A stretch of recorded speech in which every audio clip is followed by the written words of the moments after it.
अस्सलाम वालेकुम। उम्मीद करती हूँ आप सब खैरियत से होंगे। अगर अब तक आप लोगों ने मेरे चैनल को सब्सक्राइब नहीं करा है तो प्लीज़ मेरे चैनल को सब्सक्राइब कर लें। तो चलें फिर शुरू करते हैं आज की रेसिपी। आज की हमारी रेसिपी है छोले की तरकारी। तो चलें शुरू करते हैं इस रेसिपी को। छोलों को रात भर भिगोकर सुबह 1 चम्मच नमक शामिल कर कर उबाल लें। तो लीजिए हमारे उबले छोले तैयार हैं। एक बर्तन में 1 कप तेल शामिल करें।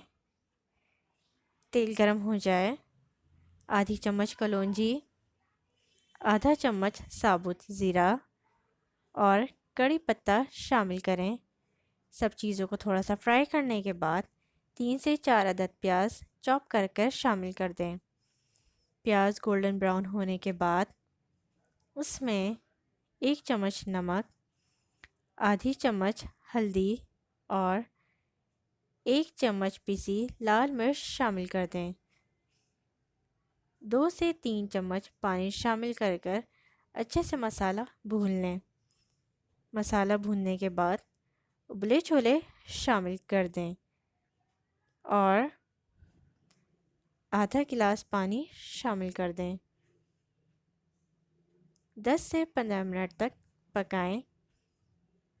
उसके बाद 3 से 4 हरी मिर्चें शामिल कर दें। अदरक बारीक काट कर शामिल कर दें। आधी चम्मच पिसा गरम मसाला शामिल करें और सब्ज़ धनिया ऊपर से शामिल कर दें। तो लीजिए हमारी छोले की तरकारी तैयार है। उम्मीद करती हूँ मेरी ये रेसिपी आपको बहुत पसंद आई होगी। कमेंट्स करके ज़रूर बताइएगा और मेरे चैनल को लाइक सब्सक्राइब एंड शेयर करना मत भूलिएगा। अपना बहुत ज़्यादा ख्याल रखिएगा और मुझे दुआओं में याद रखिएगा। अल्लाह हाफ़िज़।